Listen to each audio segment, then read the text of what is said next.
경찰 부르기 전에 당장 나가요. 박 차장이 거칠게 은행 문 쪽을 손가락으로 가리켰다. 소녀는 은행 한가운데 우두커니 서 있었다. 찢어진 옷, 맨발, 헝클어진 머리. 은행 안의 모든 사람들이 비웃음을 흘리며 혐오스러운 눈빛으로 그녀를 노골적으로 쳐다보았다. 제 계좌 잔액을 확인하고 싶을 뿐입니다. 소녀가 벌써 세 번째, 흔들림 없는 단호한 목소리로 반복했다. 잔액? 네가. 박 차장이 잔인하게 코웃음을 쳤다. 내 꼴을 좀 보지 그래. 하지만 마침내 VIP 라운지 센터장인 최서진이 시스템에 그녀의 이름을 입력했을 때 은행 안을 맴돌던 모든 비웃음은 일순간에 얼어붙었다. 불과 10분 전 서울 강남 한복판에 위치한 대한은행 본점의 육중한 유리문이 열렸다. 한 젊은 여자가 안으로 들어섰다. 흙먼지가 잔뜩 묻어 형체를 알아볼 수 없을 만큼 찢어진 옷, 거리를 떠돌며 엉망으로 엉킨 머리카락, 길거리 생활의 고단함이 깊게 패인 얼굴, 굳은 살이 박인 맨발에 어깨에는 낡아 빠진 백팩 하나가 매달려 있었다. 즉각적으로 무거운 침묵이 내려앉았다. 고급스러운 명품 코트를 입은 중년 부인은 핸드백을 자기 몸쪽으로 획 끌어당겼다.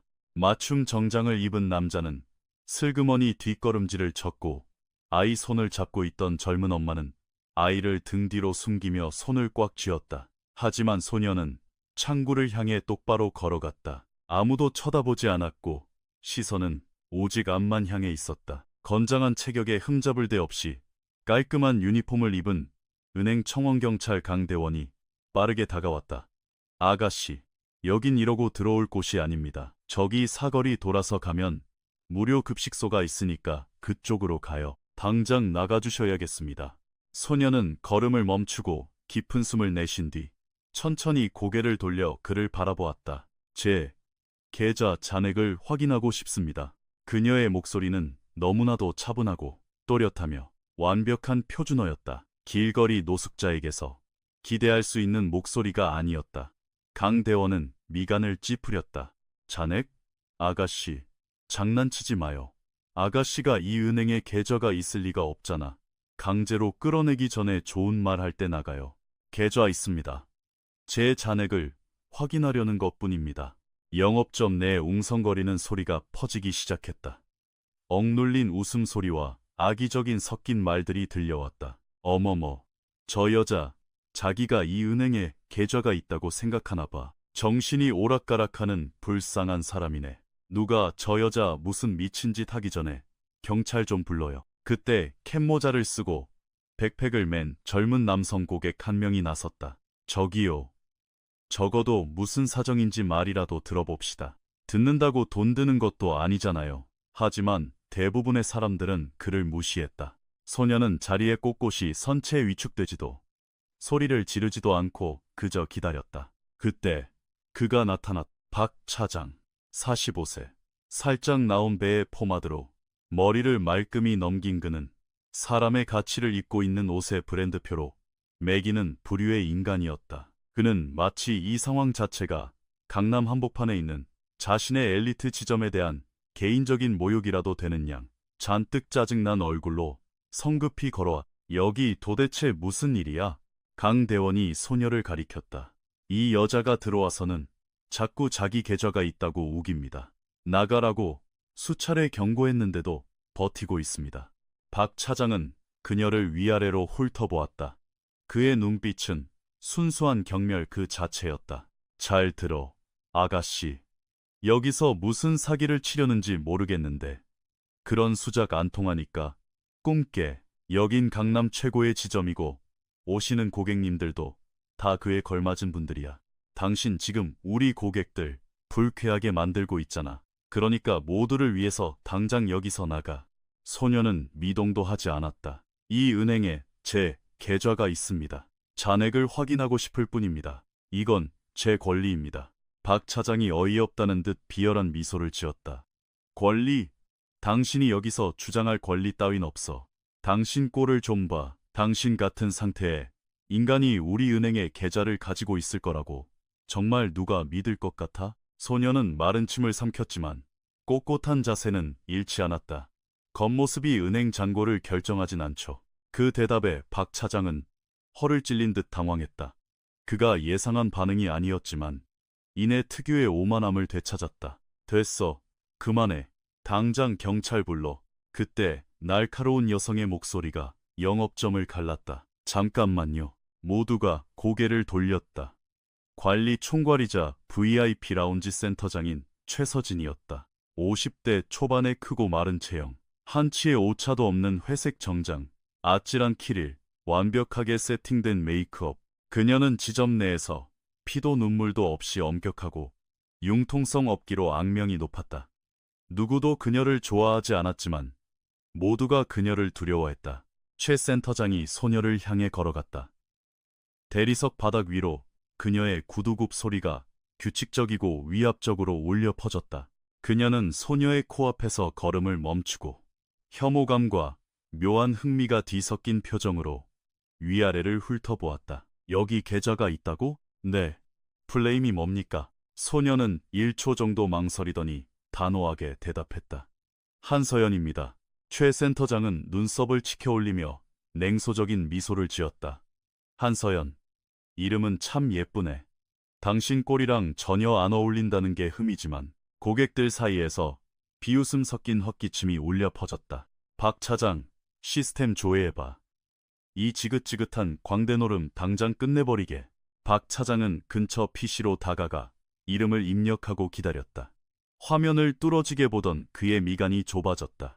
최 센터장님, 여기 한서연이라는 이름으로 등록된 계좌가 하나 있긴 한데요. 그래?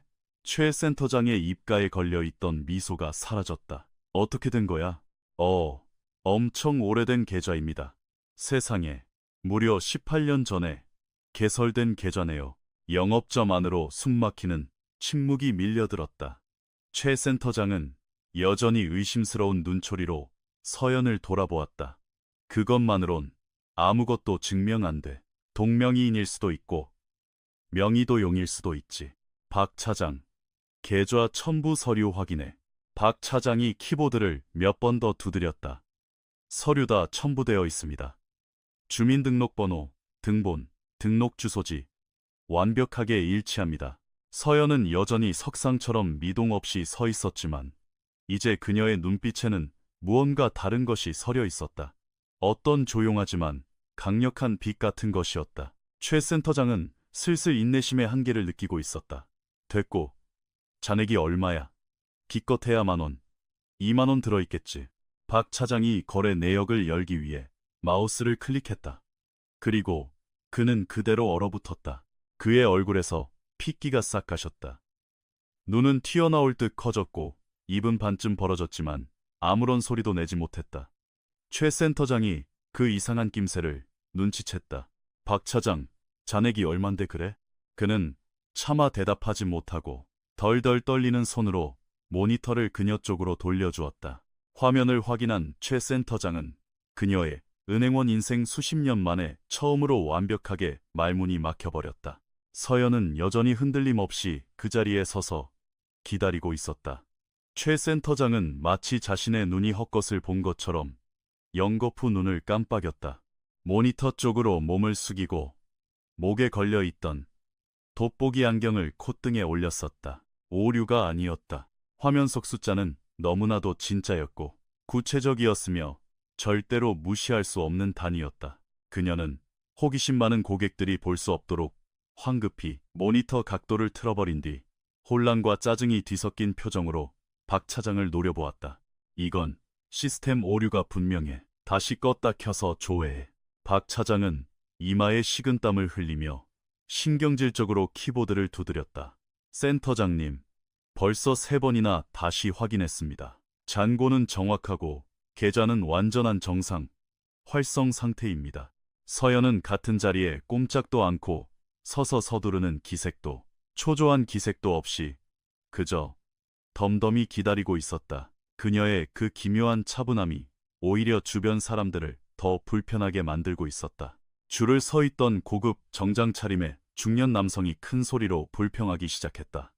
이보세요. 나 20분 뒤에 중요한 미팅이 있는데 저런 사람한테 시간 낭비하지 말고 빨리빨리 내 업무부터 처리해줘요. 그의 옆에 섰던 명품백을 든 여자도 고개를 끄덕이며 동조했다. 그러게요. 정말 어이가 없네. 우리가 이 은행에 VIP 수수료를 얼마나 내는데 저런 사람하고 같은 공간에서 숨을 쉬어야 해요? 아우, 이 악취 냄새 좀 봐. 경찰강 대원이 그 말에 민망한 듯 앞으로 한 걸음 나섰다. 사모님, 그래도 말씀은 좀 가려서 해주시죠. 서연은 그 모든 비난, 모든 판단, 모든 혐오스러운 단어들을 빠짐없이 들었음에도 얼굴 한번 찡그리지 않고 대꾸도 하지 않았다. 그녀의 눈은 오직 최 센터장에게만 고정되어 있었다. 상황이 자신의 통제력을 벗어났다는 사실에 최 센터장은 극도로 예민해져 있었다. 그녀는 통제력을 잃는 것을 세상에서 가장 혐오하는 사람이었다. 잘 들어. 한서연이라고 했나? 내 이름으로 된 계좌가 있다고 해서 그게 꼭 내 돈이라는 법은 없어. 명의를 도용했든 지갑을 훔쳤든 사기쳤든 냄새나는 내 꼴을 보아하니 분명히 뭔가 구린 구석이 있는 게 확실해. 서연이 마침내 앞으로 반걸음 다가왔다. 그럼 제가 한서연 본인이라는 걸 증명하게 해주시죠. 최 센터장이 팔짱을 꼈다. 어떻게? 신분증이라도 있어? 서연이 낡고 해진 백팩 쪽으로 천천히 손을 가져갔다. 강 대원이 반사적으로 삼단봉에 손을 얹으며 경계태세를 취했다. 진정하세요. 그냥 지갑입니다. 그녀는 조심스럽게 가방 지퍼를 열었다. 안에는 빈 플라스틱 물병, 너덜너덜한 낡은 공책, 얇은 겉옷 한 벌, 그리고 물이 빠지고 얼룩진 작은 헝겊 지갑이 전부였다. 서연은 지갑을 여러 세월에 닳고 가장자리가 낡아버린 플라스틱 신분증, 주민등록증을 꺼내 최 센터장에게 내밀었다. 최 센터장은 마치 전염병이라도 옮을까 두려운 듯 손가락 끝으로 신분증의 모서리만 살짝 쥐었다. 사진과 눈앞의 서연을 번갈아 보며 비교했다. 사진은 오래전 것이었다. 단정하게 빗은 머리, 수줍은 미소, 별처럼 반짝이는 눈망울을 가진 앳된 소녀의 모습. 지금 눈앞에 서 있는 더럽고 남루한 노숙자와는 도무지 겹쳐 보이지 않았다. 하지만 그 맑고 흔들림 없는 눈동자만큼은 똑같았다. 최 센터장은 한서연이라는 이름, 주민등록번호 앞자리와 뒷자리, 발급일자를 꼼꼼히 확인했다. 모든 것이 화면과 완벽하게 일치했다. 그녀는 경멸스러운 손짓으로 신분증을 다시 서연에게 던지듯 돌려주었다. 그래, 네가 이 계좌 주인 한서연이라는 건 인정해. 근데 어쩌라고? 그게 네가 이딴 꼴을 하고 우리 은행에 기어 들어와서 물을 흐리고 고객들을 불쾌하게 만들어도 된다는 면죄부는 아니야. 서연은 신분증을 다시 가방에 차분히 챙겨 넣었다. 전 그저 제 계좌를 확인하려는 것뿐입니다. 그게 전부예요. 그때 서류 가방을 든 50대 남성 고객이 최 센터장에게 다가왔다. 실례합니다만, 센터장님. 저 정말 급한 서류 처리가 있어서요. 저 아가씨 문제는 나중에 따로 처리하시든가. 아니면 저 사람한테 어울리는 동네 작은 지점으로 보내버리시면 안 됩니까? 최 센터장은 이것이 완벽한 핑곗거리라고 생각했다. 고객님 말씀이 100번 지당하십니다.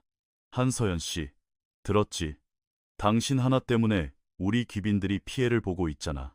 오늘은 이만 가고 나중에 다시 오든가. 아니면 당신 상황에 좀 더 어울리는 후미진 동네 지점을 찾아가는 게 어때? 서연이 깊은 숨을 들이마셨다. 여기가 제 주거래 지점입니다. 제 계좌가 여기 있고 전 여기서 고객으로서 제대로 된 응대를 받을 권리가 있습니다. 그 순간 최 센터장이 이성을 잃었다. 권리? 지금 권리라고 했어? 거렁뱅이 같은 꼴을 하고 들어와서 악취를 풍기며 우리 고객들을 겁주고 난장판을 만들어 놓고 감히 권리를 입에 올려. 은행 안은 숨소리조차 들리지 않을 만큼 조용해졌다. 몇몇 고객들은 불편한 듯 시선을 피했지만 대부분은 최 센터장의 말에 동조하듯 고개를 끄덕였다. 서연이 입술을 꽉 깨물었다. 처음으로 그녀의 표정에 단단한 가면이 깨지고 감정이 스쳤다. 아픔이었다. 하지만 그녀는 물러서지 않았다. 저도 제 꼴이 어떤지 잘 압니다. 여러분들이 저를 어떻게 생각하시는지도 알고요. 하지만 제가 이 은행의 정당한 고객이며 존중받아야 마땅한 사람이라는 사실은 변하지 않습니다. 최 센터장이 차갑게 코웃음 쳤다. 존중? 존중은 스스로 쟁취하는 거야. 너처럼 이딴 곳에 이딴 꼴로 들어와서는 절대 얻을 수 없는 거라고. PC 뒤에 있던 박 차장은 이 상황이 너무나 불편했다. 그 역시 오만하고 속물적인 인간이었지만 이건 그의 기준에서도 선을 넘은 모욕이었다. 저기, 센터장님, 그냥 이 사람이 원하는 업무만 빨리 처리해주고 내보내는 게. 박 차장은 입 다물어. 최 센터장의 목소리는 얼음장 같았다. 그녀는 다시 서연에게 시선을 꽂았다. 좋아. 마지막으로 기회를 주지. 단 한 번의 기회야. 지금 당장 이 사람들 다 듣는 앞에서 내 계좌에 돈이 얼마나 들어있는지 말해봐. 금액을 정확히 맞히거나 비슷하게라도 되면 원하는 대로 업무 처리해주지. 하지만 만약 거짓말이거나 소설을 쓰는 거라면 당장 내 눈앞에서 꺼지고 두 번 다시 우리 은행에 얼씬도 하지마. 콜.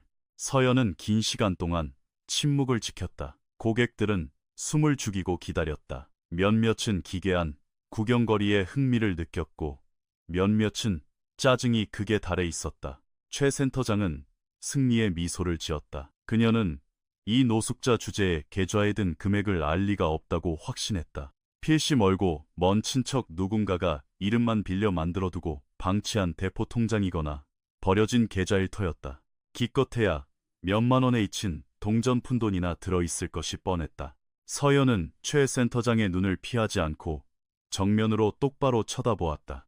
그리고 맑고 확고한 목소리로 말했다. 124억 6천만 원. 순간 세상이 멈춘 것 같았다.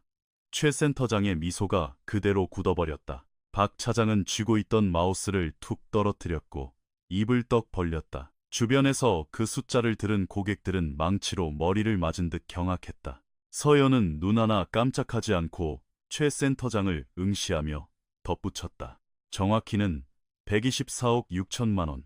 그리고 지난 몇 달간 쌓인 이자에 따라 플러스 마이너스 100만 원 정도 오차가 있겠네요. 최 센터장은 창백해진 얼굴로 로봇처럼 천천히 고개를 돌려 박 차장을 쳐다보았다. 박 차장, 지금 당장 다시 확인해. 박 차장은 덜덜 떨리는 손으로 전체 거래 내역을 클릭했다. 시스템 로딩 창이 지나가고 숫자가 뜨자 그는 숨이 넘어갈 듯한 쉰 목소리로 중얼거렸다. 125억 1. 394만 2천 원 입니다. 그 뒤로 이어진 침묵은 귀청이 떨어질 만큼 무거웠다. 아무도 미동조차 하지 않았다. 은행 안의 시간이 아예 멈춰버린 것 같았다. 방금 전까지 그들이 길거리 쓰레기 취급하며 비웃고 조롱했던, 사연도 모른 채 짓밟았던 냄새나는 노숙자 소녀.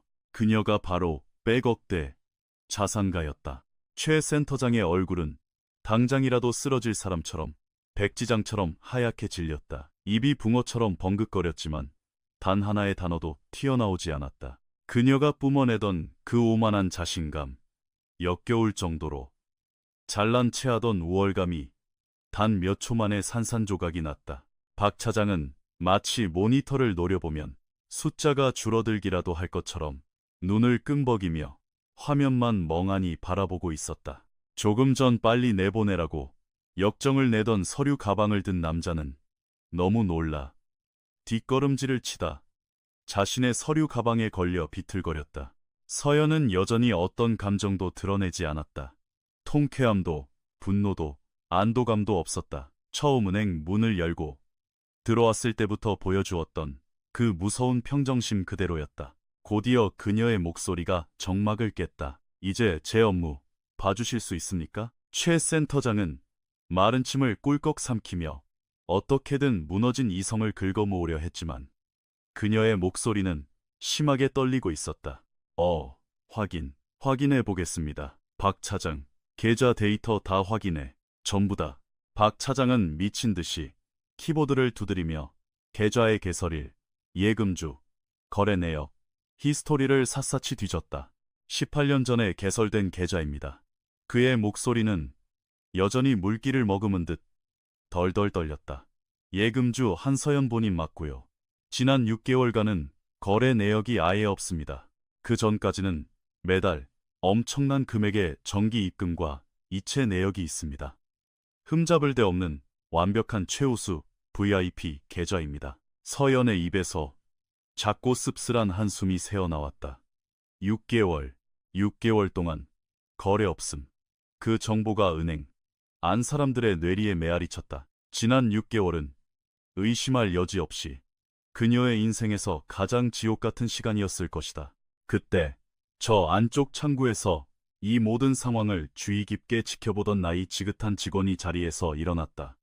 그녀의 이름은 이경자 수석. 이 지점에서만 20년 넘게 근속하며 웬만한 오래된 VIP들의 역사를 꿰뚫고 있는 사람이었다. 그녀의 뇌리에 번뜩이는 기억이 스쳤다. 그녀는 느리지만 단호한 발걸음으로 사람들 틈을 헤치고 다가왔다. 실례합니다.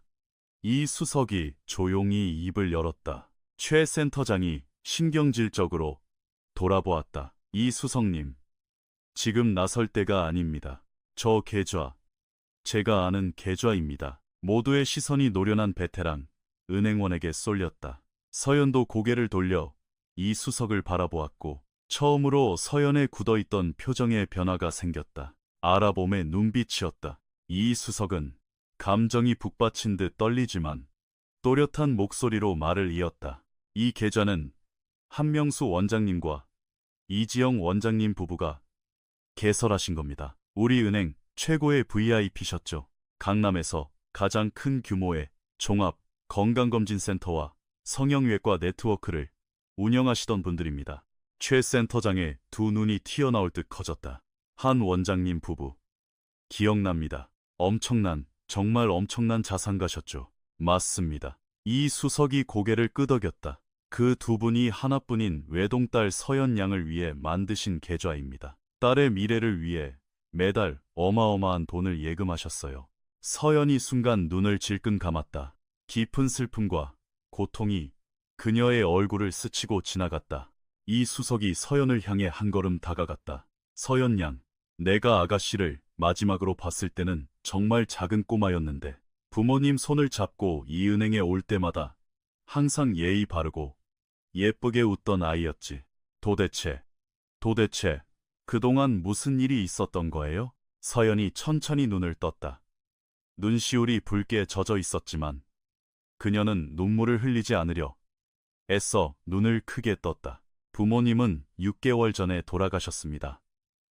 불의의 교통사고였어요. 다시 한번 무거운 침묵이 사람들을 짓눌렀다. 이 수석은 가슴에 손을 얹으며 눈물을 글썽였다. 오 세상에. 난 정말 몰랐어요. 너무 유감이에요, 서연 양. 정말 가슴이 아프네. 서연은 말없이 고개를 끄덕이며 그녀의 위로에 감사를 표했다. 상황을 파악하려 애쓰던 박 차장이 조심스럽게 물었다. 하지만 어떻게 이렇게 엄청난 돈을 두고 길거리로 내몰리게 된 겁니까? 도대체 무슨 사연이? 서연의 목소리는 단호했지만 뼈저린 고통을 담고 있었다. 부모님이 돌아가시자 아버지의 동생인 상철 삼촌과 고모가 장례식장에 나타났습니다. 유일한 혈육인이 저를 보살펴주겠다고 했죠. 부모님을 한꺼번에 잃고 세상이 무너진 것 같았던 저는 그분들의 말을 철석같이 믿었습니다. 그녀는 숨을 고르며 말을 이었다. 하지만 불과 2주 뒤 그들은 저에게 서류 뭉치를 내밀며 서명을 강요했습니다. 제 부모님의 모든 유산과 경영권을 그들에게 양도한다는 내용이었죠. 제가 아직 너무 어려서 그 거대한 자산을 관리하기 힘들 테니 저를 위해 대신 관리해주겠다는 핑계였습니다. 제가 서명을 거부하자 그들의 태도가 돌변했습니다. 최 센터장은 넋이 나간 듯 서 있었다. 그녀의 오만함은 온데간데 없이 사라지고 멍하니 입을 벌린 채 서연의 이야기를 듣고 있었다. 그들은 저를 집방 안에 감금하고 휴대폰을 빼앗았습니다. 밖으로 한 발자국도 나가지 못하게 했죠. 제가 외상 후 스트레스 장애로 미쳐버렸다고, 병적인 우울증에 걸려 정상적인 판단을 못한다고 몰아갔습니다. 심지어 아는 인맥을 동원해 저를 강제로 사설 정신병원에 입원시키려 했습니다. 이 수석이 경악하며 입을 틀어막았다. 서연의 목소리에 점점 더 힘이 들어갔다. 저는 어느 비 오는 밤 간신히 집에서 도망쳤습니다. 뒷마당 높은 담장을 필사적으로 넘었죠. 부모님의 서류 몇 장을 숨겨둔 이 낡은 백팩 하나만 맨 채로요. 갈 곳도 없었고 도와줄 사람도 없었습니다. 장례식장에서 제 손을 잡아주던 부모님의 지인과 친구들은 이미 삼촌의 뒷작업으로 모두 자취를 감춘 후였으니까요. 그렇게 저는 길거리로 내몰렸습니다. 왜 경찰에 가지 않은 겁니까? 왜 도움을 청하지 않았어요? 박 차장이 진심으로 이해가 안 된다는 듯 물었다. 갔습니다. 파출소에도 가고 경찰서에도 갔죠. 하지만 제 삼촌과 고모는 돈과 힘이 있는 사람들이었습니다. 경찰에게 제가 심각한 정신병을 앓고 있으며 환각 상태에서 병원을 탈출한 자해 위험이 있는 위험인물이라고 거짓말을 했죠. 조작된 허위 진단서까지 들이밀면서요. 제가 무슨 말을 해도 아무도 제 말을 믿어주지 않았습니다. 서연은 은행 안에 있는 불과 몇 분 전까지 자신을 벌레 보듯 쳐다보던 사람들을 천천히 둘러보며 말했다. 당신이 더러운 옷을 입고 길거리에 나앉아 있으면 아무도 당신의 말을 믿지 않습니다. 당신이 무슨 진실을 외치든 상관없습니다. 사람들의 눈에 당신은 더 이상 같은 인간이 아니니까요. 완벽한 정막이었다. 고객들 중 몇몇은 부끄러움에 고개를 숙였고 차마 그녀를 쳐다보지 못했다. 하지만 전 포기하지 않았습니다. 서연이 이어 말했다. 집에서 도망치기 직전 아버지와 오랫동안 함께 일하셨던 김정훈 변호사님의 연락처를 외워두었거든요. 길거리 공중전화에서 수신자 부담으로 전화를 걸어 모든 사실을 말했습니다. 변호사님은 저를 믿어주셨고 즉시 비밀리에 조사를 시작하셨습니다. 제 친척들이 유언장을 위조하고 상속 재산을 빼돌리려 한 증거들을 하나둘씩 수집하셨죠. 이 수석이 눈물을 닦으며 미소 지었다. 그리고 변호사님이 해내셨군요. 모든 걸 밝혀내셨어. 서연이 천천히 고개를 끄덕였다. 바로 지난주에 법원 최종 판결이 났습니다. 상철 삼촌과 고모는 특경법상 사기미수, 사문서, 위조, 감금 혐의로 징역형을 선고받았습니다. 부모님의 모든 자산과 회사는 법적으로 온전히 제게 반환되었습니다. 법원 명령으로 동결되었던 모든 계좌의 압류도 풀렸고요. 그녀는 최 센터장을 정면으로 응시하며 덧붙였다. 물론 이 은행에 있는 계좌도 포함해서요. 최 센터장은 꿀먹은 벙어리가 되었다. 상황은 완전히 180도 뒤집혀 있었다. 줄 서 있던 젊은 남성, 고객, 처음에 서연을 변호해 주었던 이 헛기침을 하며 나섰다. 아까 당신을 오해하고 이상하게 생각해서 정말 미안합니다. 그런 끔찍한 사연이 있는 줄은 꿈에도 몰랐어요. 서연은 그를 바라보며 작고 슬픈 미소를 지었다. 아무도 모르죠. 알려고 하지 않으니까요. 하지만 판단은 참 쉽게들 하시더군요. 이 수석이 눈물을 줄줄 흘리며 서연에게 다가왔다. 아가씨, 왜 진작 이 은행으로 찾아와서 도움을 청하지 않았어요? 우리가 어떻게든 도왔을 텐데. 시도했습니다. 서연이 부드럽게 그녀의 말을 잘랐다. 지난 몇 주 동안 3번이나 이 은행을 찾아왔어요. 하지만 3번 다 저 창구 근처에 가보지도 못하고 출입구에서 경비원들에게 쫓겨났죠. 그래서 오늘 아침엔 제 스스로에게 맹세했습니다. 내 목소리를 내기 전까진 절대로 이곳에서 나가지 않겠다고요. 최 센터장은 눈을 질끈 감았다. 마침내 참을 수 없는 수치심이 그녀의 온몸을 휘감았다. 서연이 등을 꼿꼿하게 폈다. 자, 이제 제가 누군지 다들 아셨으니 원래 제가 이곳에 온 목적을 해결해야겠습니다. 최 센터장은 헛기침을 하며 어떻게든 센터장으로서의 권위를 조금이라도 되찾아보려 했지만 그녀의 목소리는 처참할 정도로 기어들어갔다. 물론입니다. 당장 처리해드려야죠. 박 차장, 당장 한서연 고객님을 VVIP 프라이빗 룸으로 모셔. 박 차장이 벌떡 일어나 황급히 몸을 움직이려 했지만 서연이 손을 들어 그를 제지했다. 아니요. 모두의 움직임이 멈췄다. 아니요. 최 센터장이 당황하며 반문했다. VIP 라운지 같은 건 필요 없습니다. 전 일반 고객들과 똑같이 바로 여기 일반 창구에서 업무를 보겠습니다. 최 센터장이 당혹감에 연신 눈을 깜빡였다. 하지만 고객님은 최상위 VVIP 혜택을 누리실 권리가 있습니다.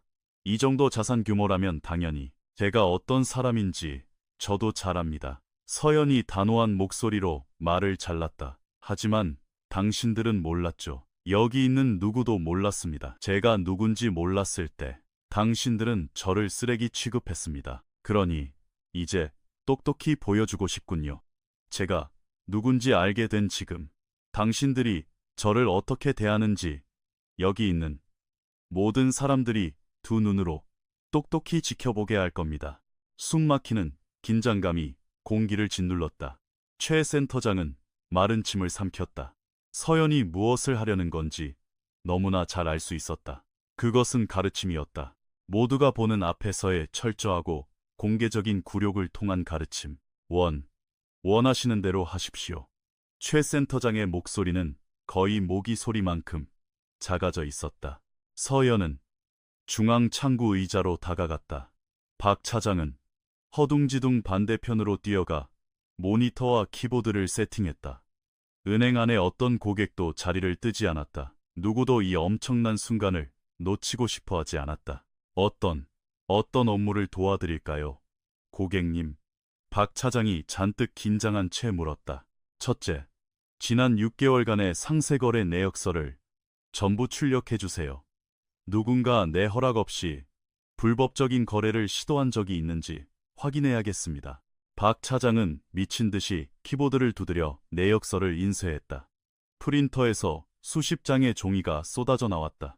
서연은 종이 뭉치를 받아들고 한 줄 한 줄 꼼꼼히 읽어 내려갔다. 그녀의 눈이 날카롭게 날짜와 금액, 거래처를 훑었다. 갑자기 그녀의 시선이 한 곳에 멈췄다. 차분하던 얼굴이 일순간 어둡고 분노에 찬 표정으로 변했다. 이게 뭡니까? 그녀가 내역서의 특정 라인을 손가락으로 가리켰다. 박 차장이 화면으로 몸을 굽혀 확인했다. 이건 맙소사 이체 시도 내역이네요. 금액이 무려 100억 원입니다. 시도라고요? 서연의 목소리가 칼날처럼 차가워졌다. 네, 다행히 시스템에 의해 자동 차단되었습니다. 이 정도 고액 이체는 예금주 본인의 생체 인증과 OTP, 특수 비밀번호가 반드시 필요하거든요. 인증이 실패하여 이체는 취소 처리되었습니다. 서연이 서류를 쥔 손에 힘을 꽉 주었다. 종이가 구겨지는 소리가 났다. 언제 발생한 일입니까? 3개월 전 8월 15일입니다. 서연은 눈을 감고 깊은 숨을 들이마셨다. 그리고 다시 눈을 떴을 때 그녀의 눈빛은 무서울 정도로 결연했다. 이 이체를 시도한 사람의 이름이 뭡니까? 박 차장이 시스템 로그를 뒤졌다. 한상철, 고객님의 작은아버지 되십니다. 은행 안의 모든 사람들이 경악했다. 수군거림과 충격 섞인 한숨, 역겹다는 듯 고개를 젓는 사람들의 반응이 이어졌다. 서연은 다시 내역서를 노려보았다. 다른 시도 내역도 있나요? 박 차장이 조심스레 화면을 스크롤했다. 네, 있습니다. 2주 뒤 동일 인물이 이번에는 현금 5억 원을 직접 인출하려다 역시 시스템에 의해 차단당했습니다. 서연의 입에서 감정 없는 짧고 건조한 실소가 터져 나왔다. 그 인간은 정말로 자기가 따라 라로 마이 나는 그걸 성공할 거라고 믿었나 보군요. 아무도 모르게 훔쳐갈 수 있을 거라고. 곁에 서 있던 이 수석이 다시 다가왔다. 아가씨, 이 사실도 당장 경찰에 신고해야 해요. 이건 명백한 금융범죄 시도야. 이미 변호사님께서 다 조치하셨습니다. 서연이 대답했다. 형사재판 기록에 이미 이은행의 거래 차단 로그가 다 포함되어 있어요. 하지만 제 두 눈으로 직접 확인하고 싶었습니다. 그녀는 박 차장 쪽으로 고개를 돌렸다. 박 차장님, 지금 당장 이 계좌에 대한 제3자 접근, 완전 차단 보안 설정을 걸어주세요. 오직 저 한서연 본인만, 그것도 직접 방문했을 때만 거래할 수 있도록요. 위임장, 법원 명령서, 다 필요 없습니다. 오직 저만 가능하게 만드세요. 네, 알겠습니다. 지금 당장 최고 보안 등급으로 설정하겠습니다. 박 차장이 정신없이 설정을 바꾸는 동안 서연은 천천히 고개를 돌려 은행 안의 사람들을 쳐다보았다. 불과 얼마 전까지 그녀를 노골적으로 심판하고 비웃고 구역질 난다는 듯 시선을 피했던 그 사람들. 몇몇은 눈을 마주치지 못하고 부끄러움에 고개를 푹 숙였고 몇몇은 민망한 미소를 지으며 어떻게든 속죄받고 싶어 하는 눈치를 보였다. 처음에 가방을 끌어안으며 그녀를 피했던 고급 코트에 중년 부인이 쭈뼛쭈뼛 다가왔다. 저기, 학생. 내가 정말 사과할게. 학생이 어떤 상황인지도 모르고 함부로 판단하고 상처 줘서 정말 미안해요. 내가 틀렸어. 서연은 분노가 아닌 깊고 씁쓸한 슬픔이 담긴 눈으로 그녀를 보았다. 사모님이 처음도 아니시고 유감스럽지만 마지막도 아니시겠죠. 중년 부인은 눈물을 글썽이며 고개를 끄덕이곤 뒷걸음질로 자기 자리로 돌아갔다. 최 센터장은 무엇을 해야 할지, 무슨 말을 해야 할지 모른 채 여전히 굳박힌 듯 서 있었다. 그녀가 쌓아온 엘리트로서의 완벽한 세계가 단 몇 분 만에 철저하게 붕괴되었다. 서연이 마침내 그녀에게로 시선을 옮겼다. 최서진 센터장님. 네, 고객님. 이 은행에서 일하신 지 얼마나 되셨습니까? 최 센터장이 머뭇거렸다. 15년 되었습니다. 15년. 사람을 사람답게 대하는 인간적인 예의를 배우기엔 차고 넘치는 시간 같은데요. 안 그렇습니까? 최 센터장은 아무 대답도 하지 못했다. 변명의 여지가 없었다. 당신은 아까 저를 쓰레기 취급했고 악취가 난다고 모욕했습니다. 제게는 은행을 이용할 권리가 없다고 했고 당신의 훌륭한 고객들에게 제가 불쾌한 존재라고 단정지었죠. 서연의 입에서 나오는 단어 하나하나가 최 센터장의 양심을 예리한 비수로 찌르고 있었다. 제가 지난 6개월 동안 길거리를 떠돌면서 그런 말을 몇 번이나 들었는지 아십니까?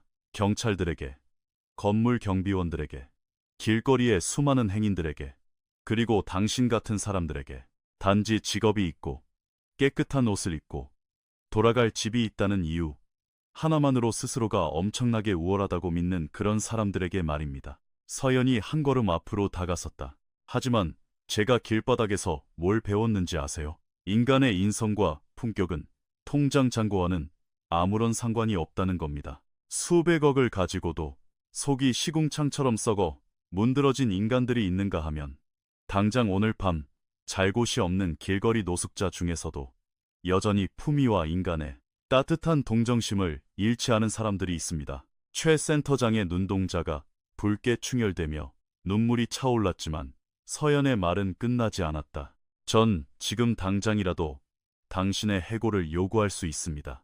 제가 이 은행에 보유한 자산 규모와 우리 부모님이 이 은행 수뇌부와 쌓아온 네트워크라면 전화 한 통으로 당신의 그 대단한 15년 커리어를 오늘 당장 끝장내버릴 수 있죠. 최 센터장의 얼굴에서 핏기가 완전히 사라졌다.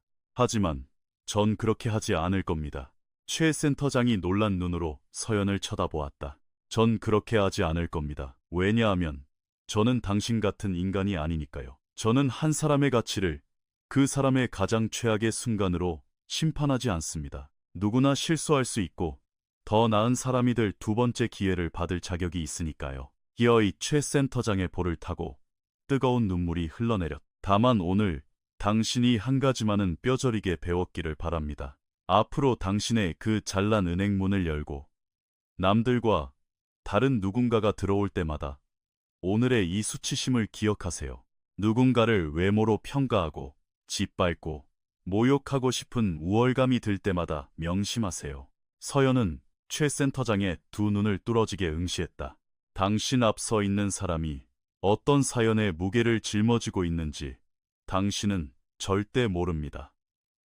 그리고 가장 중요한 건 언젠가 당신 역시 그 사람과 똑같은 처지가 될지 아무도 모른다는 사실입니다. 최 센터장은 어깨를 들썩이며 눈물을 쏟아내며 깊이 고개를 숙였다. 죄송합니다. 그녀가 쉰 목소리로 흐느꼈다. 정말 정말 뼛속 깊이 죄송합니다.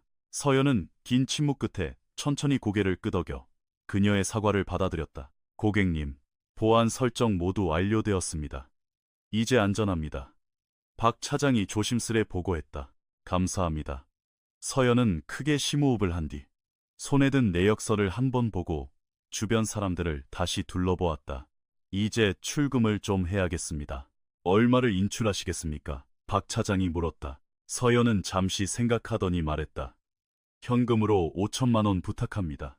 박 차장이 컥하고 살에 들린 기침을 했다. 5천만 원을요? 전부 5만 원권 현금으로 말씀이십니까? 네. 박 차장이 식은땀을 닦으며 조심스레 설명했다. 고객님, 그 정도 거액의 현금 인출은 은행 규정상 몇 가지 절차를 거쳐야 합니다. 첫째, 현재 지점, 시제 보유, 현금과 충분한지 확인해야 하고요. 둘째, 고액 현금 인출 요청서를 작성하시고 신분증 스캔본을 다시 등록하셔야 합니다. 셋째, 가장 중요한 금융감독원 보안 규정상 1,000만 원 이상의 거액 현금은 보이스피싱 예방 및 현금 수급 문제로 무조건 하루 전 사전 예약 후 이길 수령하셔야 합니다. 괜찮으시겠습니까? 서연은 고개를 끄덕였다. 이해합니다. 한국 금융 규정이 그렇다면 따라야죠. 내일 이 시간에 오겠습니다. 완벽합니다. 지금 바로 필요 서류를 준비해 드릴 테니 서명만 해주시면 됩니다. 내일 오시면 현금 다발을 정확히 준비해 놓겠습니다. 눈물을 닦아낸 최 센터장이 조심스럽게 다가왔다. 한서연 고객님, 고객님의 안전을 위해 내일 현금을 수령하실 때 사설 현금 수송 차량이나 경찰 동행 서비스를 저희가 알아봐 드릴 수 있습니다. 서연이 옅은 미소를 지었다. 걱정해 주셔서 감사합니다. 그 부분은 제 쪽에서 알아서 준비하겠습니다. 박 차장이 서류를 출력하는 동안 서연은 자신을 향해 쏟아지는 수많은 시선들 한가운데 서 있었다. 이제 그 시선들은 혐오와 조롱이 아니었다. 경외심, 존경, 그리고 깊은 부끄러움이 섞인 눈빛들이었다. 이 수석이 의자를 하나 끌고 다가왔다. 아가씨, 여기 좀 앉아요. 서 있느라 힘들었을 텐데. 서연은 의자를 보고 이 수석을 바라보았다. 그리고 은행에 들어온 이후 처음으로 작지만 진심 어린 따뜻한 미소를 지었다. 고맙습니다. 그녀가 자리에 앉았다. 박 차장이 서류를 들고 왔다. 서연은 차분하게 모든 페이지에 서명하고 신분증을 다시 제시해 스캔 절차를 마쳤다. 완료되었습니다. 한서연 고객님, 내일 오후 2시에 방문해 주시면 5천만 원 현금이 준비되어 있을 겁니다. 신분증 지참하시고 수령증에 사인만 하시면 됩니다. 감사합니다. 서연이 자리에서 일어나 너덜너덜한 백팩을 맸다. 내일 뵙죠. 다음 날 오후 2시 정각, 서연이 다시 은행 문을 열고 들어왔다. 이번에는 어제와 같은 경멸 어린 시선은 단 하나도 없었다. 오히려 창구의 직원들은 자리에서 일어나 정중하게 목례를 건넸다. 박 차장이 뛰어나와 직접 그녀를 맞이했다. 안녕하십니까? 한서연 고객님. 현금 준비 완료되었습니다. 혹시 VIP 라운지로 모실까요? 아니요. 어제처럼 그냥 이 창구에서 받겠습니다. 서연이 부드럽지만 단호하게 거절했다. 아, 네. 원하시는 대로 하겠습니다. 그는 지점 안쪽 금고실로 뛰어가더니 곧 검은색 서류 가방을 들고 나와 창구 테이블 위에 올려놓았다. 가방을 열자 신권으로 빳빳하게 포장된 5만 원권 다발들이 질서 정연하게 들어있었다. 요청하신 현금 5천만 원입니다. 확인해 보시고 여기 수령증에 서명 부탁드립니다. 서연이 빠르게 금액을 훑어보고 서명했다. 고맙습니다, 박 차장님. 그때 귀에 익은 중후한 목소리가 들렸다. 한서연 양이십니까? 그녀가 뒤를 돌아보았다. 대한은행 강남지역 본부를 총괄하는 윤 전무였다. 짙은 네이비 정장에 은발, 금태 안경을 쓴 그는 특유의 권위 있는 발걸음으로 다가왔지만 그의 눈빛에는 권위가 아닌 깊은 존중이 담겨 있었다. 서연이 가방을 닫고 몸을 돌렸다. 네, 맞습니다. 윤 전무가 정중하게 악수를 청했다. 이 지역 본부를 총괄하는 윤 전무라고 합니다. 어제 이 지점에서 일어났던 불미스러운 사건에 대해 보고를 받았습니다. 정말 낯이 뜨거워 고개를 들 수가 없더군요. 저는 서연 양의 부모님을 아주 잘 알고 있었습니다. 서연이 그의 손을 맞잡았다. 아버지를 아셨나요? 네. 한명수 원장님은 제 주치의셨죠. 이지영 원장님 역시 몇 년 전 제 아내가 힘든 투병 생활을 할 때 큰 도움을 주셨습니다. 두 분 다 정말 훌륭하고 특별한 분들이셨습니다. 서연은 천천히 손을 놓았다. 네, 제 부모님은 정말 특별한 분들이셨죠. 윤 전무는 주변에서 지켜보고 있는 고객들을 한번 둘러본 뒤 허리를 굽혀 깊이 인사했다. 대한은행을 대표하여 어제 우리 직원이 저지른 끔찍한 무례에 대해 진심으로 깊이 사과드립니다. 어제 일 직후 저는 즉각 본부 차원의 새로운 지침을 내렸습니다. 강남본부 산하 모든 지점 직원들은 다음 주부터 고객의 겉모습으로 차별하지 않고 인간의 존엄성을 존중하는 인성 및 서비스 재교육을 의무적으로 받게 될 것입니다. 서연의 얼굴에 만족스러운 미소가 번졌다. 정말 중요한 변화네요. 감사합니다. 박 차장이 두꺼운 봉투를 건넸다. 고객님, 오늘 출금 거래 내역과 보안 설정 완료 확인서 사본입니다. 도움이 필요하시면 언제든 연락 주십시오. 감사합니다. 서연이 검은 가방을 챙겨 들었다. 윤 전무가 출입문까지 그녀를 직접 에스코트했다. 도움이 필요하면 언제든 이 번호로 제게 직접 연락 주십시오. 그가 개인 명함을 건넸고 서연은 주머니에 챙겨 넣었다. 유리문을 향해 걸어가던 중 최서진 센터장이 황급히 다가왔다. 서연 씨, 잠시만요. 서연이 걸음을 멈추고 돌아보았다. 최 센터장의 눈은 밤새 울었는지 심하게 부어 있었고 화장기 없는 수척한 얼굴이었다. 저는 어제 제가 한 짓에 대해 어떤 변명도 할 수 없습니다. 제가 서연 씨를 대했던 방식은 끔찍했고 도저히 용서받지 못할 짓이었죠. 평생 그 수치심과 짐을 안고 살아갈 겁니다. 그녀는 떨리는 목소리를 다잡으며 말했다. 하지만 이거 하나만은 꼭 말씀드리고 싶었어요.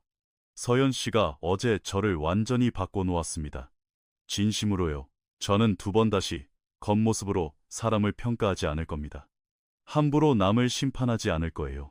제가 평생 잊지 못할 가장 위대한 가르침을 주셨습니다. 서연은 그녀를 바라보았다. 오만하고 잔인했던 VIP 센터장이 아니라 자신의 치부를 인정하고 반성할 줄 아는 결점 많은 평범한 한 인간이 거기 서 있었다. 누구에게나 두 번째 기회는 주어져야죠. 최 센터장님, 당신에게도요. 최 센터장이 흑하고 울음을 터뜨렸다. 감사합니다. 정말 고맙습니다. 서연이 고개를 끄덕이고 문으로 향하자 어제 그녀를 쫓아내려 했던 강대원 청원경찰이 다가왔다. 저기, 아가씨, 저도 진심으로 사과드리고 싶습니다. 저는 그저 위에서 시키는 매뉴얼대로 일했을 뿐이라고 핑계를 댔지만 그걸로 제 행동이 정당화되진 않겠죠. 처음부터 아가씨 말을 들었어야 했습니다. 서연이 그를 올려다보았다. 성함이 어떻게 되시죠? 강대원입니다. 서연이 작은 미소를 지었다. 대원씨, 혹시 가족이 있으신가요? 그가 고개를 끄덕였다. 네, 아내와 어린 두 아이가 있습니다. 그럼 아이들에게 꼭 가르쳐주세요. 세상 모든 사람은 존엄하게 대우받을 자격이 있다고, 입고 있는 옷차림이 사람의 가치를 결정하지 않는다고, 그리고 우리는 타인이 지금 어떤 지옥을 통과하고 있는지 결코 알 수 없다고요.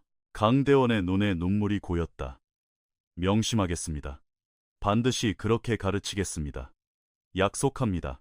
서연은 마침내 출입문 앞에 섰다. 그녀는 밖으로 나가기 전 마지막으로 몸을 돌려 은행 안의 모든 사람들을 한 번 더 바라보았다. 불과 어제와는 너무나도 극적으로 변해버린 그들의 시선과 공기를 느끼며 입을 열었다. 제가 오늘 다시 온 건 여러분에게 복수하기 위해서도 누군가에게 굴욕을 주기 위해서도 아닙니다. 제가 여기 온 이유는 그것이 제 정당한 권리였기 때문이고, 제가 어젯밤 길거리 어디에서 잠을 잤든 어떤 옷을 입고 있든 한 명의 인간으로서 당연히 존중받아야 했기 때문입니다.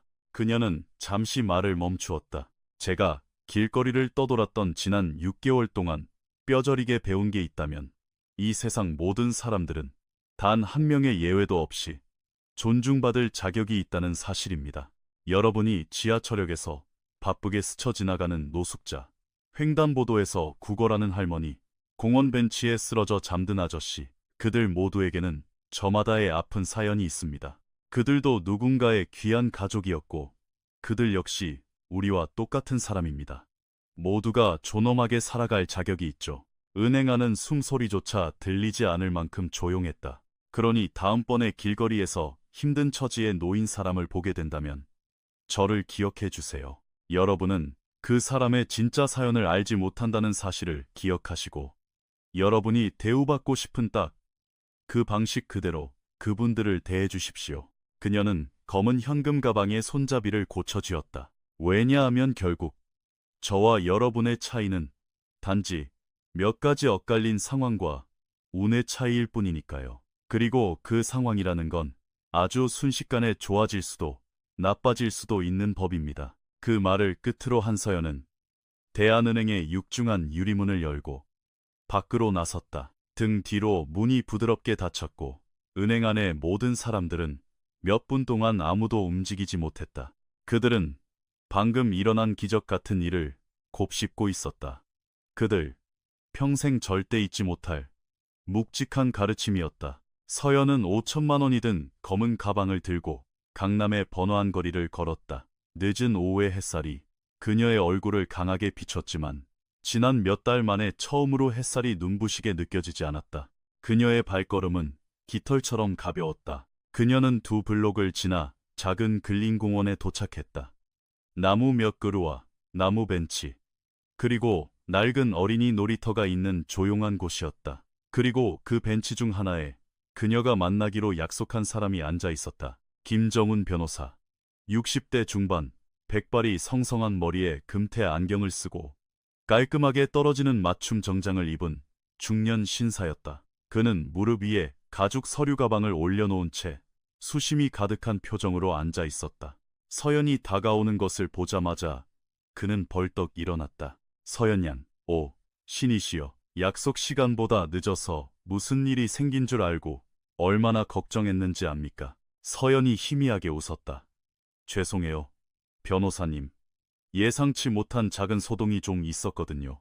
그는 서연의 찢어진 옷과 맨발, 엉망인 모습을 위아래로 훑어보며 안타까운 눈빛을 보냈다. 소동이라니요? 무슨 일 있었습니까? 다친 데는 없고요? 전 괜찮아요. 지난 반년 중에 지금이 가장 완벽하게 괜찮습니다. 그녀가 벤치에 앉으며 현금 가방을 옆에 내려놓았다. 김 변호사도 여전히 걱정스러운 얼굴로 옆에 앉았다. 은행 계좌는 무사히 접근했습니까? 네, 전부 다요. 돈은 안전합니다. 이제 제 통제하에 완벽하게 들어왔어요. 김 변호사는 안도의 한숨을 길게 내쉬었다. 다행입니다. 정말 다행이에요. 자, 이제 서연 양의 인생을 되돌려 놔야죠. 당장 호텔부터 잡고 깨끗한 옷도 사고 건강검진부터 예약합시다. 변호사님. 서연이 부드럽게 그의 말을 끊었다. 그 모든 걸 하기 전에 확인해야 할 게 있습니다. 제 작은아버지와 고모, 어떻게 됐습니까? 변호사의 표정이 무겁고 진지하게 굳어졌다. 아, 네. 안 그래도 전달할 서류를 가져왔습니다. 그가 가죽 가방을 열어 서류 뭉치를 꺼냈다. 어제 최종 판결문이 송달되었습니다. 판사 선고에 따라 주범인 작은아버지 한상철은 특경법상 사기, 사문서 위조 및 행사, 불법 감금 등의 혐의로 징역 8년의 실형이 선고되었습니다. 고모인 한영민은 가담 정도가 상대적으로 낮다는 점이 참작되어 징역 6년형을 선고받았고요. 서연은 눈을 감고 그 정보를 머릿속으로 조용히 정리했다. 그들 정말 교도소에 가는 건가요? 그렇습니다. 재판부가 증거인멸 및 도주 우려가 있다고 판단해 법정 구속을 명령했습니다. 현재 서로 다른 구치소로 이감되었고요. 검찰 쪽에서도 죄질이 워낙 악의적이라 항소심에서도 선처 없이 강력하게 나갈 거라 장담했습니다. 그들이 빼돌리려던 돈은요? 물론 전액 동결 및 환수 조치되었습니다. 법원은 그들이 지난 6개월간 서현 양의 자산으로 구매한 외제차, 부동산, 주식 등을 모조리 동결 및 추적하라는 명령을 내렸습니다. 회계 실사가 끝나는 대로 서현 양의 명의로 100% 반환될 겁니다. 서현이 천천히 고개를 끄덕였다. 그럼 진단서를 조작하고 돕던 공범들은요?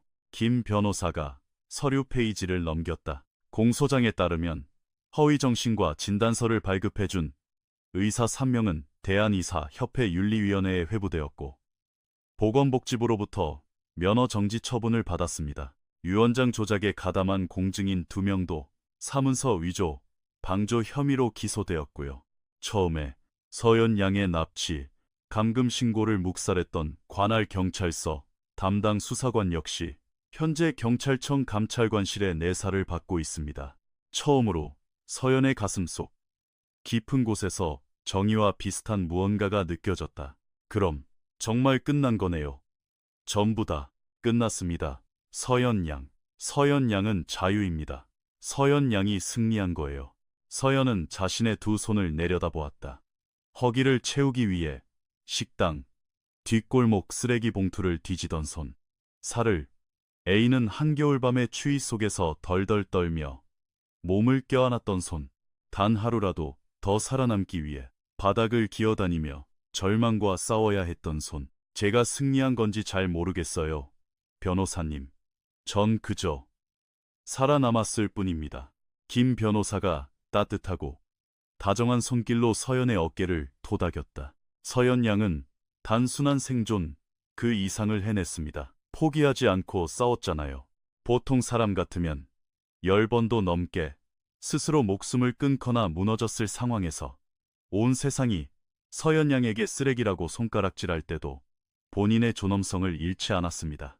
결국 참았던 눈물이 서현의 눈동자에서 툭 떨어졌다. 정말 다 포기하고 싶었던 날도 있었어요. 비 오는 날 지하도 차가운 바닥에 누워 잠들면서 차라리 내일 아침엔 눈을 뜨지 않게 해달라고 기도한 적도 있었고요. 김 변호사가 그녀의 어깨를 더 꽉 쥐었다. 하지만 눈을 떴고 계속 걸어나갔지 않습니까? 그리고 지금 서현 양이 어디에 앉아 있는지 보세요. 서현이 손등으로 눈물을 훔쳐냈다. 제일 이상한 게 뭔지 아세요? 저는 지금 당장 샴페인을 터뜨리고 기뻐해야 맞는데 머릿속엔 오직 저처럼 길거리에 내몰려 고통받고 있는 수많은 사람들 생각뿐이에요. 그들은 저처럼 기적 같은 행운을 얻지 못할 테니까요. 행운이라니요? 변호사님을 만난 행운이요. 비 오는 밤, 공중전화에서 걸려온 미친 여자의 헛소리. 같은 전화를 변호사님이 끊지 않고 믿어주셨잖아요. 하지만 전화를 걸기로 선택한 건 서현 양이었습니다. 믿어주세요. 그건 단순한 운이 아니었습니다. 악인들에게 굴복하지 않겠다는 서현 양의 위대한 선택이었습니다. 서현이 깊게 심호흡을 했다. 저 꼭 하고 싶은 일이 생겼습니다. 변호사님, 무슨 일입니까? 그녀가 옆에 둔 검은 가방을 쳐다보았다. 재단을 하나 설립하고 싶습니다. 거리로 내몰린 사람들, 특히 절망 속에서 다시 삶을 되찾고자 하는 노숙자들을 지원하는 재단이요. 제가 길거리에 있을 때 간절히 필요했지만 얻을 수 없었던 것들, 무료 법률 상담, 임시거처, 신분증 재발급 지원, 의료 치료 같은 것들을 지원해주고 싶어요. 김 변호사의 얼굴에 환한 미소가 번졌다. 돌아가신 한 원장님 부부가 들으시면 얼마나 자랑스러워 하실지 상상이 가네요. 그럴까요? 확신합니다. 두 분은 항상 베풀며 사셨고 사회적 약자들에게 진심이셨던 분들이니까요. 서현 양은 머리부터 발끝까지 그 두 분의 완벽한 딸입니다. 서현의 눈동자에 새로운 삶의 목적이 타올랐다. 그럼 당장 시작하죠. 제대로 한번 만들어보고 싶습니다. 김 변호사가 가방에서 만년필을 꺼내들었다. 오늘 밤 당장 정관 초안을 작성하겠습니다. 초기 재단 설립 자본금은 어느 정도로 생각하십니까? 서현이 1초의 망설임도 없이 대답했다. 20억 원이요. 김 변호사가 하마터면 만년필을 떨어뜨릴 뻔했다. 20억 원이요? 네. 그 정도면 장난이 아니라 사람들의 인생을 실질적으로 바꿀 수 있는 진지한 프로젝트를 시작하기에 충분할 겁니다. 서연 양, 진심입니까? 그건 엄청나게 큰 돈입니다.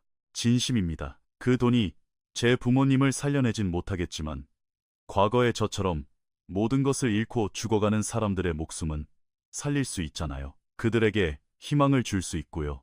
김 변호사는 감탄과 경외심이 섞인 표정으로 고개를 저었다. 서연 양은 정말 믿을 수 없을 만큼 훌륭한 사람입니다.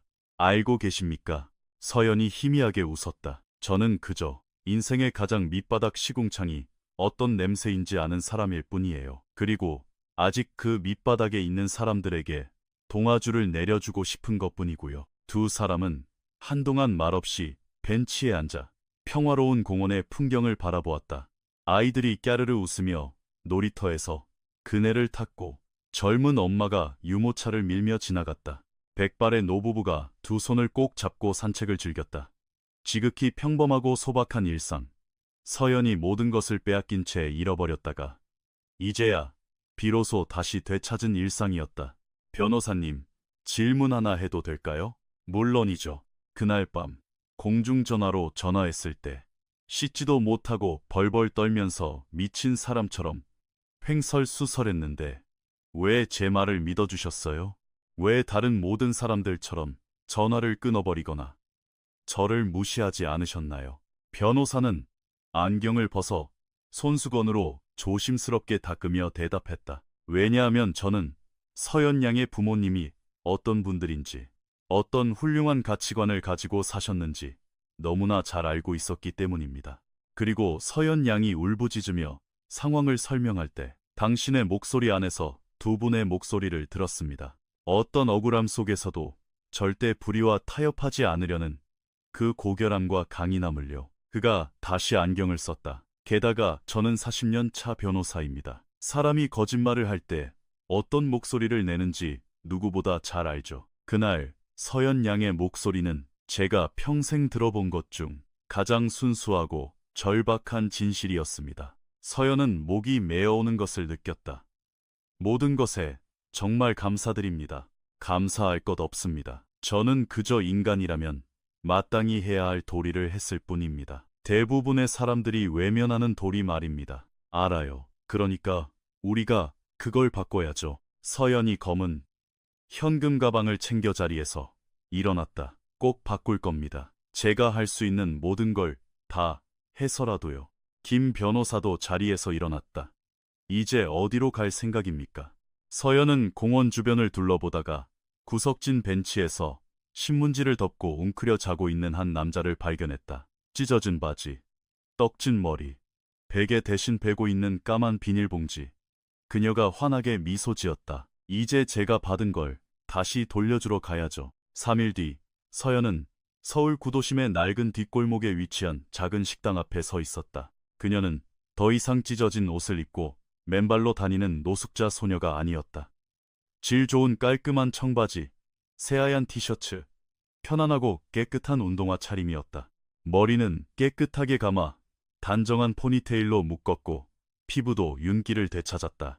하지만 세상을 바라보는 그 단단하고 강인한 눈빛만큼은 길거리에 있을 때와 똑같았다. 그녀가 미닫이 문을 열고 안으로 들어섰다. 낡은 플라스틱 테이블 몇 개가 놓인 허름한 국밥집. 공기 중에는 푹 고아낸 구수한 사골 냄새가 배어 있었다. 늦은 오후라 손님은 아무도 없었다. 주방 쪽 카운터 뒤에는 60대 후반쯤 되어 보이는 할머니가 서 있었다. 아무렇게나 틀어 올린 희끗희끗한 머리, 고춧가루와 국물이 튄 앞치마, 평생의 고단한 노동으로 투박하게 굳은 살이 박인 손. 서연이 카운터로 다가갔다. 할머니가 눈을 들고 사람 좋은 미소를 지었다. 아이고, 어서 와요. 아가씨, 뭐 묵을래? 박 할머니. 할머니가 미간을 찌푸리며 고개를 갸웃했다.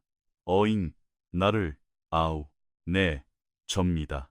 할머니는 아마 절 못 알아보시겠지만 2달 전 유독 비바람이 몰아치고 춥던 밤, 이 식당 앞 공원 벤치에서 덜덜 떨며 자고 있던 노숙자 소녀가 바로 저예요. 할머니가 뚝배기에 뜨거운 국밥을 말아서 다 해진 담요랑 같이 가져다 주셨잖아요. 박 할머니의 두 눈이 커다래졌다. 아이고야, 네가 그 꼬맹이요. 세상에 마상에. 네, 추워서 죽어갈 뻔했던 그 꼬맹이가 접니다. 박 할머니는 앞치마에 손을 쓱쓱 닦더니 얼굴을 감싸 쥐었다. 세상에, 멀쩡하고 예쁜 아가씨가 됐네. 거리 생활은 청산한겨? 이제 밥은 굶고 다니지 않고. 그럼요. 그래서 오늘 할머니께 감사 인사를 드리러 왔습니다. 서연이 어깨에 맨 가방을 열고 하얀 봉투 하나를 꺼냈다. 제가 받은 걸 돌려드리고 싶어요. 할머니, 돌려주긴 뭘 돌려줘. 안 돼. 남는 국물 좀에 내어준 거 가지고 유난 떨지 마라. 그런 거 안 받아. 제발요. 열어만 보세요. 서연의 간곡한 부탁에 박 할머니는 주름지고 떨리는 손으로 봉투를 받아 열었다. 안에는 수표 한 장이 들어있었다. 수표에 적힌 영의 개수를 확인한 할머니는 다리에 힘이 풀려 주저앉을 뻔했다. 5천만 원. 할머니가 숨을 헐떡였다. 이거 잘못 가져온 거제? 가짜요? 잘못 가져온 거 아닙니다. 할머니 드리는 거예요. 내가 이걸 어떻게 받아? 미쳤어. 난 그냥 밥 한 그릇 준 게 단데. 서연이 카운터 너머로 할머니의 거친 두 손을 꼭 잡았다. 할머니는 제게 살아야겠다는 희망을 주셨어요. 내일 아침까지 버텨낼 힘을 주셨다고요. 코로나 이후로 이 식당 월세도 밀리고 많이 힘드신 거 동네 사람들한테 다 들었어요. 제발 이 도움을 받아주세요. 이 돈으로 밀린 월세 다 내시고 식당도 깨끗하게 수리하시고 며칠 문 닫고 온천에 가셔서 푹 좀 쉬다 오세요. 박 할머니는 서연의 손을 꽉 쥔 채 어깨를 들썩이며 오열하기 시작했다. 아이고, 고마워라. 내 새끼, 고맙다. 하나님이 널 천사로 보내셨나 보다. 평생 축복받고 살겨. 그로부터 2주 후, 서연은 서울의 한 상업용 빌딩 앞에 서 있었다. 건물 입구에는 황동으로 만든 반짝이는 새 현판이 걸려 있었다. 한서연 재단, 모두를 위한 존엄과 내일. 김정훈 변호사가 그녀의 곁에 섰다. 모든 준비가 끝났습니다. 초기 펀드 자금도 완벽하게 세팅되었고요. 서연 양, 이제 공식적으로 자선 구호재단의 이사장이 되신 겁니다. 그때 유리문이 열리며 익숙한 얼굴이 나타났다. 은행에서 퇴직한 이경자 수석이었다. 그녀는 서연의 간곡한 부탁으로 이 재단의 초대 총괄센터장을 맡기로 했다. 서연 이사장님, 홈페이지 오픈하자마자 며칠 만에 벌써 50건이 넘는 긴급 구조 및 지원 요청이 들어왔습니다. 서연이 활짝 웃었다. 그럼 지체할 것 없이 바로 일 시작해야죠.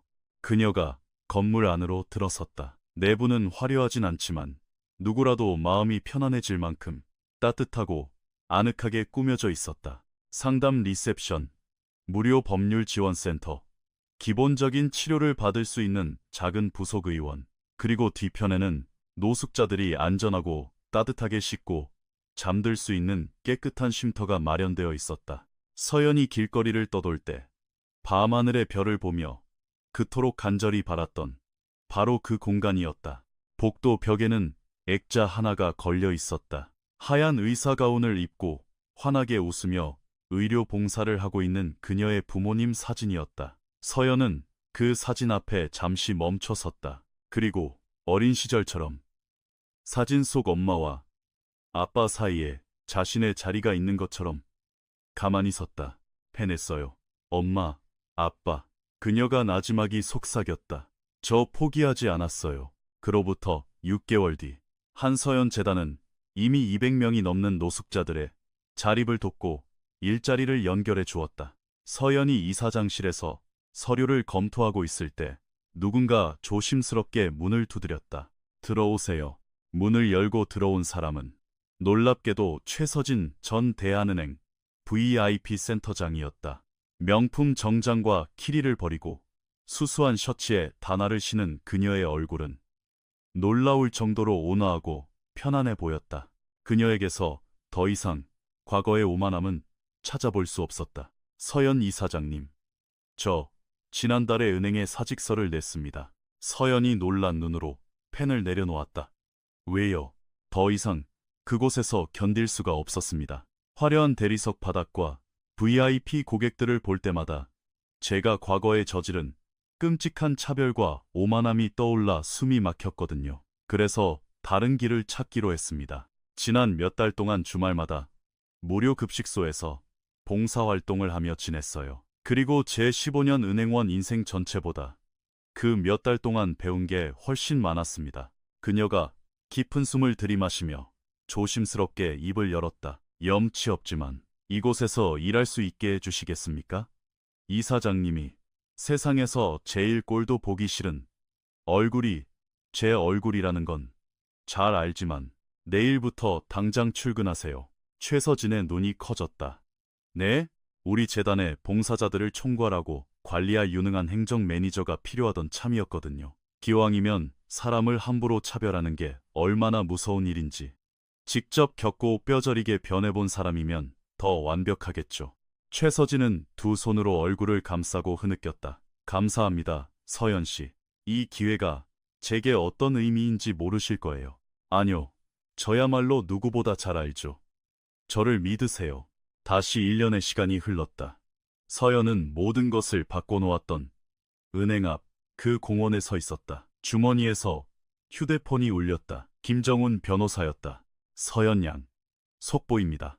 우리 재단이 보건복지부가 주관하는 올해의 사회공헌 대상을 수상하게 되었습니다. 대한민국에서 가장 실질적이고 투명하게 노숙자의 자립을 돕는 기관으로 선정됐어요. 서연이 활짝 웃었다. 정말요? 다 변호사님과 우리 재단 식구들 덕분입니다. 전화를 끊은 뒤 서연은 맑은 가을 하늘을 올려다보았다. 우리가 해냈어요. 아빠, 엄마도 보고 계시죠? 절망이 저를 이기지 못했어요. 부드러운 가을바람이 공원의 나무잎을 흔들었다. 그녀는 다시 걷기 시작했다. 삶의 명확한 이유와 목적을 찾은 사람만이 낼 수 있는 단단하고 흔들림 없는 발걸음이었다. 길을 걷던 중 그녀는 차가운 보도블록 모퉁이에 주저앉아 바쁘게 스쳐 지나가는 사람들을 향해 떨리는 손을 내밀고 있는 20대 초반의 젊은 청년을 발견해 사람들은 그를 투명인간 취급하며 바쁘게 지나갔다. 서연은 걸음을 멈추고 다가가 그와 눈높이를 맞추기 위해 쪼그려 앉았다. 이름이 뭐예요? 청년이 깜짝 놀라 주저하며 대답했다. 민재요. 강민재입니다. 민재씨, 배고프죠? 청년이 눈물을 글썽이며 끄덕였다. 그럼 나랑 같이 가요. 따뜻한 밥을 먹고 깨끗하게 샤워도 하고 냄새나지 않는 보송보송한 침대에서 푹 잘 수 있는 곳을 내가 알거든요. 그리고 본인이 정말로 다시 살아볼 의지만 있다면 민재 씨가 삶을 다시 시작할 수 있도록 끝까지 도와줄게요. 민재가 믿을 수 없다는 듯 두려운 눈으로 물었다. 왜요? 저같이 더러운 쓰레기를. 생판남인 저를 왜 도와주시는 건데요? 서연이 세상에서 가장 따뜻한 미소를 지으며 대답했다. 왜냐하면 내가 세상의 끝에서 혼자 죽어가며 간절히 손을 내밀었을 때 누군가 내 손을 잡아주었거든요. 이제 내가 그 빚을 다음 사람에게 갚을 차례니까요. 민재가 조심스럽게 서연이 내민 손을 꽉 잡았다. 두 사람은 함께 일어나 거리를 걷기 시작했다. 인생의 밑바닥에서 살아남은 두 명의 생존자, 두 개의 다른 이야기. 하지만 세상에 던지는 단 하나의 묵직한 메시지. 절대로 함부로 심판하지 마세요. 절대로 누군가의 가치를 겉모습으로 과소평가하지 마세요. 절대로 거리에 쓰러진 사람을 투명인간 취급하며 외면하지 마세요. 인간의 존엄성은 통장잔고로 매길 수 없으며 모든 사람은 살아 숨쉬는 한두 번째 기회를 받을 자격이 있습니다. 인생은 단 한순간에 찰나의 운명으로 뒤집힐 수 있습니다. 때로는 당신이 건넨 작은 공감과 배려의 행동 하나가 누군가의 벼랑 끝 운명을 기적처럼 바꿔놓을 수도 있습니다. 한서연은 인간의 존엄성이란 돈으로 살 수 있는 것이 아니라 삶 속에서 끊임없이 증명하고 실천해야 하는 것임을 자신의 삶으로 증명해냈습니다. 이 이영노노노논 이야기가 당신의 마음에 작은 울림을 주었다면 더 많은 사람들이 이 메시지를 볼 수 있도록 좋아요를 눌러주세요. 그리고 댓글로 여러분이 이 이야기에서 무엇을 느꼈는지 공유해주세요. 우리도 살면서 단 한 번이라도 누군가의 겉모습만 보고 함부로 판단했던 적은 없었는지 되돌아볼 수 있기를 바랍니다. 세상의 이 단순하지만 위대한 진실을 일깨워주기 위해 이 이야기를 주변에 공유해주세요.